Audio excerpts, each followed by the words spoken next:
የሬጌው ንጉስ ካበሻ መድረክ ላይ ውረድ ተብሎ ወረደ። ከልብ የሚወዳትና ቅድስት ነች የሚላት ሀገር ህዝቦች ለጥቂት ደቂቃዎች ጆሮአቸውን ሲነፍጉት ውረድ እያሉ ሲያዋክቡት ምን ተሰምቶት ይሆን? የቀዳማዊ ኃይለ ሥላሴን የልጅ ልጆችን እጅግ ከባድ መስዋዕትነትን ከፍሎ በአውሮፕላን ከኢትዮጵያ በማስወጣት አስመልጧቸዋል። በደርግ መንግስት ጊዜ አዲስ አበባ ውስጥ ባዘጋጀው ኮንሰርት የታደሙለት በቁጥር 60 የማይሞሉ ሰዎች ነበሩ።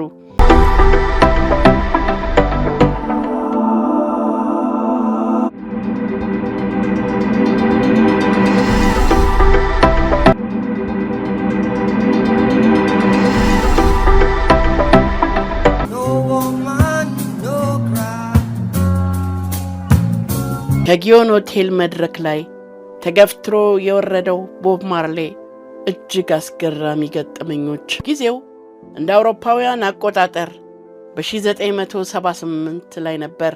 በዓለማችን በ24 ሰዓታት ጊዜ ውስጥ ድምፁ ሳይሰማ የሚቆየው ለ4 ሰከንዶች ብቻ ነው የተባለለት አንድ ያልተጠበቀ እንግዳ ሁለተኛውን የአፍሪካ ጉብኝቱን ለማድረግ የተቀደሰች ምድር ናት ብሎ ወደሚያስባት ሀገረ ኢትዮጵያ ድንገት ተከሰተ። ወቅቱ በዓለም እጅግ ጥንታዊና የመጨረሻ የሚባለው ኢትዮጵያን ከ2000 ዓመታት በላይ ሲያስተዳድር የኖረው ዘውዳዊ ሥርዓት የፈረሰበት ጊዜ ነበር። ደርግ ሥልጣን ከጨበጠ ገና 4 ዓመት ያልሞላው በመሆኑ እምብዛም መረጋጋት የለም። ጊዜው ከየትኛውም የዓለም ክፍል ወደ ኢትዮጵያ መምጣት ፈጽሞ የማይመከርበት፣ አገር በቅጡ ያልተረጋጋበት፣ እዚህም እዚያም የእርስ በርስ ጦርነት የሚፈነዳበት አስጨናቂ ጊዜ ነበር። ይህ ሁሉ ሁኔታ ባለበት በዚህ አስቸጋሪ ጊዜ ድንገተኛው እንግዳ ወደ ሀገር ውስጥ መግባት የሚያስችለው የይለፍ ቪዛ ተመቶለት በቦሌ በኩል ኢትዮጵያ ገባ።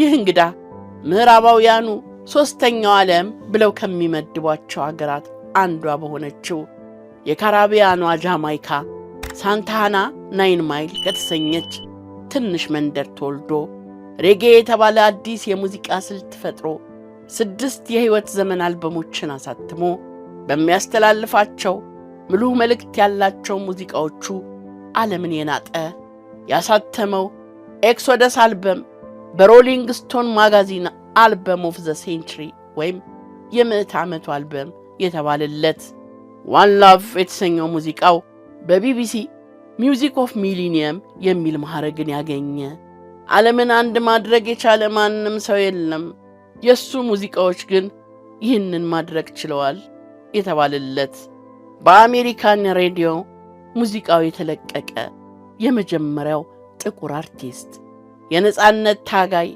የሬጌ ንጉስ፣ የሙዚቃ ነቢይ፣ የጭቁን ሕዝቦች ድምፅ፣ ዝነኛው ሮበርት ናስታ ማርሌ ወይም ቦብ ማርሌ ነበር።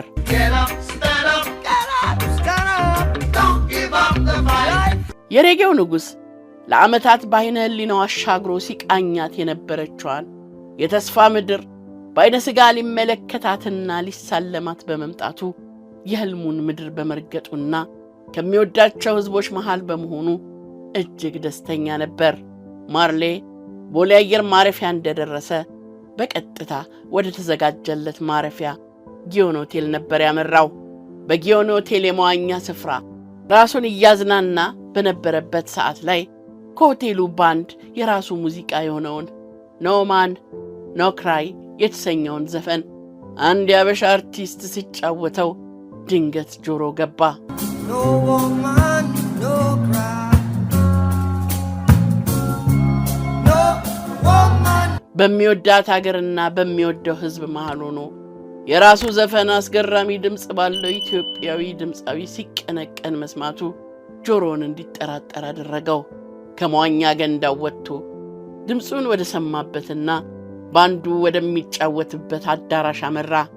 ማርሌ ከገንዳ ወጥቶ ወደ አዳራሹ አምርቶ እንደ ተራ ታዳሚ የራሱን ሙዚቃ እያጣጣመ ሲመሰጥ ማንም ልብ ያለው ሰው አልነበረም።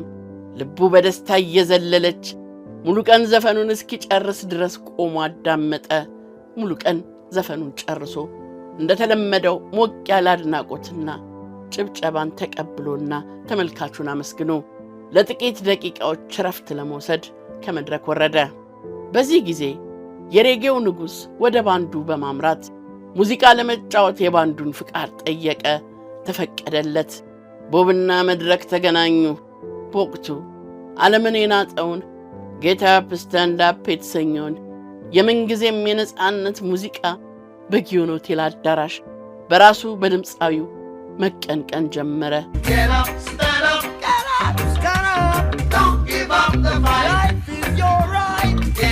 በዚህ ጊዜ አንድ አሳዛኝ ክስተት ተፈጠረ። የጊዮን ሆቴል የሙዚቃ ታዳሚዎች መድረኩ ላይ ድንገት የተከሰተውን ሰው አያውቁትም። ቦብ ራሱን ለማስተዋወቅ ሞከረ። ታዳሚው ግን ሊሰማው ፈቃደኛም አልነበረም። እንዲያውም መድረኩን ለቆ እንዲወርድ በብዙዎች በጩኸት ተጠየቀ። የሬጌው ንጉሥ ካበሻ መድረክ ላይ ውረድ ተብሎ ወረደ። ከልብ የሚወዳትና ቅድስት ነች የሚላት ሀገር ሕዝቦች ለጥቂት ደቂቃዎች ጆሮአቸውን ሲነፍጉት ውረድ እያሉ ሲያዋክቡት ምን ተሰምቶት ይሆን? የቦብ እዚያ መገኘትና ማይክ መጨበጥ ለማንም ግድ ሳይሰጠው ከመድረኩ ውረድልን የተባለው የሬጌው ንጉሥ ቦብ መድረኩን ለቆ ወረደ።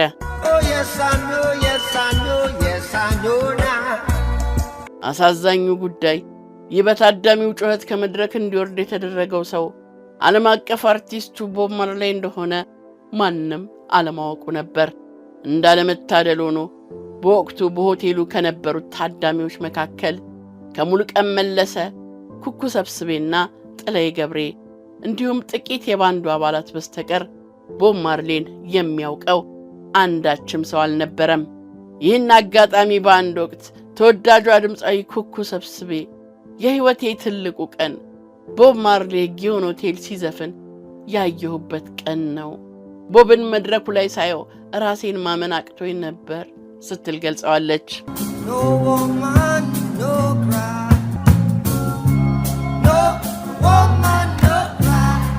ትሁቱ የሬጌ ንጉሥ ከመድረክ ከወረደ በኋላ በቀጥታ እነ ሙሉቀን ወደሚገኙበት የማረፊያ ስፍራ ሄደ።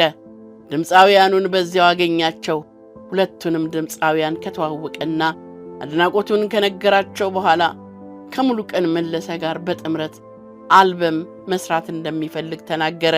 ሙሉቀን ከዚህ የሬጌ ንጉሥ የቀረበለትን የአብረን እንስራ ጥያቄ የተቀበለው በከፍተኛ ደስታ ነበር።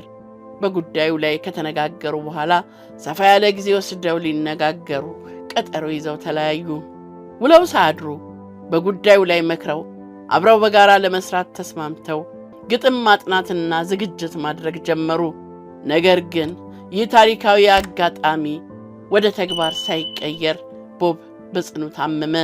በ1977 ዓ.ም ከጓደኞቹ ጋር የእግር ኳስ ሲጫወት በጣቱ ላይ የደረሰችበት ትንሽ ጉዳት ወደ ካንሰርነት መለወጧ ለህመሙ ምክንያት ሆኖ ነበር።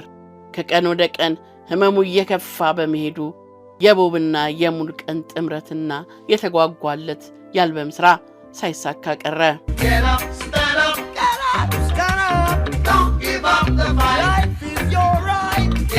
ቦብ ማርሌይ ኢትዮጵያን እንደመውደዱና ለሀገራችን የተለየ ፍቅርና ክብር እንደመስጠቱ ስምና ዝናውን በመጠቀም ሀገራችንን በዓለም ደረጃ የማስተዋወቅ ዕድሉን ሳንጠቀምበት ቀርተናል። በደርግ መንግሥት ጊዜ አዲስ አበባ ውስጥ ባዘጋጀው ኮንሰርት የታደሙለት በቁጥር 60 የማይሞሉ ሰዎች ነበሩ። ይህ የሆነበት ምክንያትም የንጉሡ ፎቶ ያለበትን ቲሸርት ለብሶና የአንበሳውን ምስል ይዞ መድረክ ላይ ይወጣና በደርግ ያስፈጀናል በሚል የታዳሚዎች ስጋት ነበር። በዚህ ታላቅ ኮንሰርት ላይ የተገኙት ዲፕሎማቶችና ጥቂት የሀገሪቱ ባለሥልጣናት ብቻ ነበሩ። ቦብ ለቀድሞ ንጉሥ አፄ ኃይለ ሥላሴ ከፍተኛ ፍቅርና አክብሮት ነበረው። ይህ ታላቅ ከያኒ ከሠራቸው እጅግ ታላላቅ ታሪካዊ ሥራዎቹ መካከል ንጉሳዊው ሥርዓት ወርዶ ደርግ ስልጣኑን ሲረከብ የቀዳማዊ ኃይለ ሥላሴን የልጅ ልጆችን እጅግ ከባድ መስዋዕትነትን ከፍሎ በአውሮፕላን ከኢትዮጵያ በማስወጣት አስመልጧቸዋል። ይህ አስገራሚ ታሪክ ግራንድ ፓወዝ አን ኢምፔሪየር በተሰኘው በእመቤት የሺካሳ ድንቅ ዘጋቢ ፊልም ላይ ተገልጿል።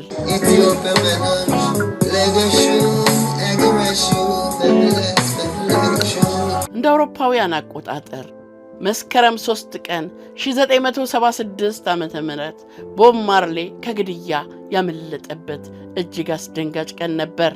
ስማይል ጃማይካ የተሰኘው ኮንሰርት ሊቀርብ 2 ቀናት ሲቀሩት የታጠቁ 7 ሰዎች ቦብ ቤቱ ድረስ ዘልቀው ገቡ። ሚስቱ ሪታ ራሷን ተመታች። ቦብ ደረቱንና እጁን በጥይት ተመታ። ቦብ ሊያቀርብ ያሰበውን ኮንሰርት ስለተተኮሰበትና ስለቆሰለ ሊተወው አልፈቀደም። 80,000 ሰዎች የታደሙበት ስማይል ጃማይካ ኮንሰርት ቀረበ። ቦብ ዋር የተሰኘውን ሙዚቃ ደጋግሞ አቀረበው። ከዚያም ወደ እንግሊዝ ሸሽቶ ለ14 ወራት ተቀመጠ። በዚያውም በ1977 ኤክሶደስ የተሰኘውን አልበሙን ለቀቀ። ቀጥሎም በ1978 እንደ አውሮፓውያን አቆጣጠር ካያ የተሰኘውን አልበም አስከተለ። ይህ አልበም በእንግሊዝ ለ56 ሳምንታት በከፍተኛ ሽያጭ ደረጃ ሰንጠረዡን በመምራት ቆይቷል። በዚሁ ዓመት ሰኔ ወር ላይም የተባበሩት መንግስታት ድርጅት የሰላም ሜዳሊያ ለቦብ ማርሌ አበረከተለት።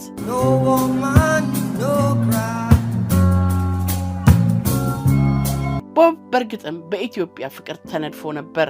ፍቅረ ሥላሴ ተብሎ እስከ መጠራትም ደርሷል።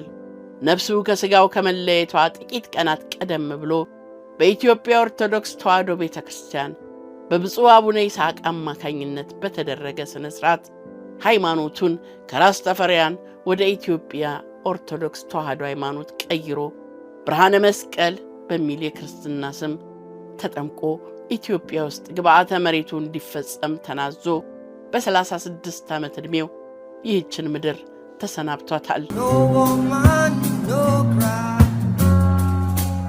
እንደ ቃሉና እንደ ፍላጎቱ ሳይሆን ቀርቶ በትውልድ አገሩ ጃማይካ ግብዓተ መሬቱ ተፈጸመ።